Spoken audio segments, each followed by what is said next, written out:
Em Lucas 14, 16 a 24, e também em Mateus 22, 1 a 14, o Novo Testamento nos mostra Jesus contando uma parábola, como muitas outras, porém esta com alguns elementos bastante estranhos.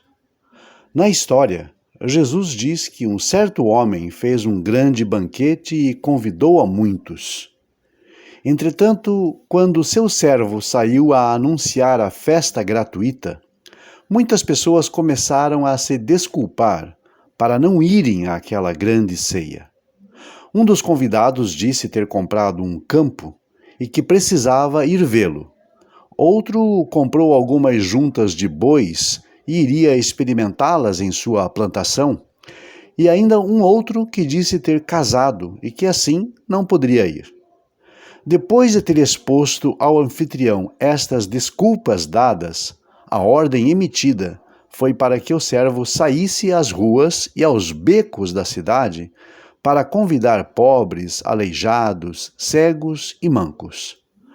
Porém, mesmo depois disso feito, o servo comunicou ao seu senhor que ainda havia espaço na festa para muitos. Desta vez, aquele homem rico então emite a seguinte ordem aos seus empregados: saiam pelos caminhos e valados e forçai-os a entrar para que a minha casa se encha. Apesar de parecer inofensiva, a parábola traz consigo algumas ideias e propostas muito inusitadas e estranhas, para dizer o mínimo. A grande festa ou banquete promovido pelo homem da história refere-se ao reino de Deus, porém, como anunciado por Jesus. O reino de Deus, que em hebraico é Malchut HaShamayim, ou em aramaico Malchutá Dishmaya, não é uma expressão original do cristianismo, e sim do judaísmo, em especial do judaísmo rabínico, aparecendo, por exemplo, na Mishnah, em Berachot 2:5. E é sabido que o convertido ao judaísmo deve expressar a sua fidelidade aos mandamentos da Torá por meio do conceito de Kabbalat ol Malchut Shamayim, que é o recebimento do jugo do reino dos céus. Uma expressão que denota o compromisso do convertido em cumprir os preceitos de sua nova fé. Entretanto, no Novo Testamento, a expressão ganha um sentido que lhe é estranho. Seria quase que uma glossa que significaria aceitar Jesus como Salvador. Pois nas palavras dele mesmo, segundo o que se lê, quem não aceitá-lo não terá salvação dos pecados e será condenado ao inferno. A ideia de salvação, como já se sabe, é alheia ao judaísmo e jamais fez parte do seu pensamento. No Novo Testamento, os autores dos evangelhos torcem o sentido da expressão reino dos céus e fazem com que ela seja entendida, tanto implícita quanto explicitamente, como a mensagem de Jesus ao mundo, a fim de que este, entre aspas, se converta e que o siga, tendo em vista que ele seria, segundo o texto, o Messias, e mais do que isso, o Filho de Deus e até mesmo o próprio Deus encarnado em um homem. É de se esperar que tais noções distorcidas jamais seriam ou poderiam ser aceitas pelos judeus em geral, e menos ainda pelo judaísmo. Retomando a parábola, a festa que o rico anfitrião estava dando era gratuita, e seu servo deveria anunciá-la a todos em geral. Isto é uma clara representação do trabalho que os discípulos e apóstolos de Jesus deveriam fazer. O servo aqui representa os discípulos de Jesus e a sua saída para anunciar o convite às pessoas. Diz respeito às viagens missionárias que eles deveriam empreender, em especial entre os judeus.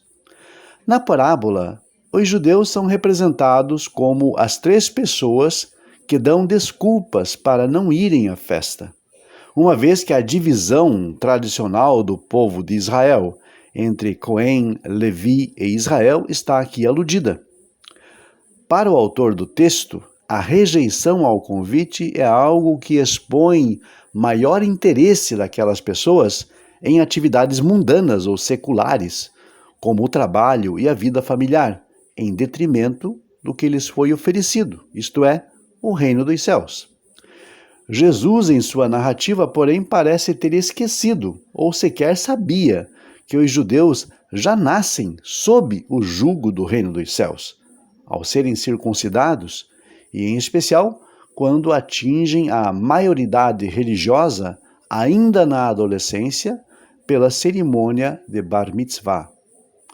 Assim, a oferta da festa ou do banquete na parábola e a mensagem de Jesus como seu significado não faziam o menor sentido para o povo de Israel, e exatamente por isso as respostas dos 3 convidados mencionados expressam a sua consciência de que não precisavam daquilo.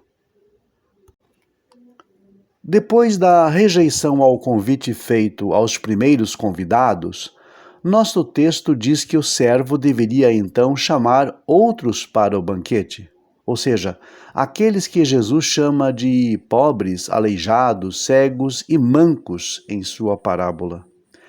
Estas referências são aos gentios, aos não-judeus do império, que devido ao seu isolamento e distância da fé monoteísta de Israel, eram reputados como gente que carecia da graça de Deus, sendo que sua condição era retratada desde os escritos proféticos como deplorável e indigna. Os servos agem assim, chamando a todas aquelas pessoas que estavam marginalizadas, e isto é uma referência nítida às missões que deveriam ser empreendidas entre os gentios, momento em que o cristianismo experimenta rápido crescimento numérico. Na parábola, o servo diz que mesmo depois de feito isso tudo, ainda havia espaço na festa. Desta vez, a última mensagem do anfitrião foi a seguinte: saia pelos caminhos e valados, e força-os a entrar, para que a minha casa se encha. Perceba a expressão em destaque, força-os, ou seja, obrigue-os a entrar, o que pode ser entendido como clara imposição pela força ou emprego de força, a fim de que se cumprisse a vontade do anfitrião. O que se percebe aqui? Simplesmente a história posterior do cristianismo, empregando a força e a truculência para produzir conversos à sua fé, notoriamente depois da aliança entre a Igreja e o Estado romano. Por meio das decretais do Império em favor do cristianismo, as autoridades eclesiásticas passaram a usar a sua influência sobre os imperadores, a fim de que os pagãos fossem cristianizados a qualquer custo. Naturalmente que esta imposição foi também estendida aos judeus, que foram obrigados ou a se converter pela força, ou então fugir, muitas vezes sem rumo certo. Em Mateus 22, 1 a 24, encontramos uma parábola semelhante a essa de Lucas 14. Pequenos, porém importantes detalhes devem ser destacados. No relato de Mateus, lemos que os convidados que teriam rejeitado o convite, isto é, os judeus, teriam matado os servos do anfitrião e que este, irado com aquelas pessoas, ordenou que seus exércitos invadissem aquela cidade e a colocasse a fogo, matando seus habitantes. Quem não consegue ver aqui uma referência à destruição de Jerusalém no ano 70? A cidade e o templo foram realmente destruídos pelo fogo. Mas não percamos de vista que o anfitrião do banquete, segundo a parábola, manda que seus exércitos destruam aquelas pessoas e que queimem a cidade. Ora, Na vida real, na história real, os exércitos que destruíram, por exemplo, Jerusalém eram romanos. E o senhor desses exércitos era o general Tito Flávio Vespasiano. Bastante estranho, não é mesmo?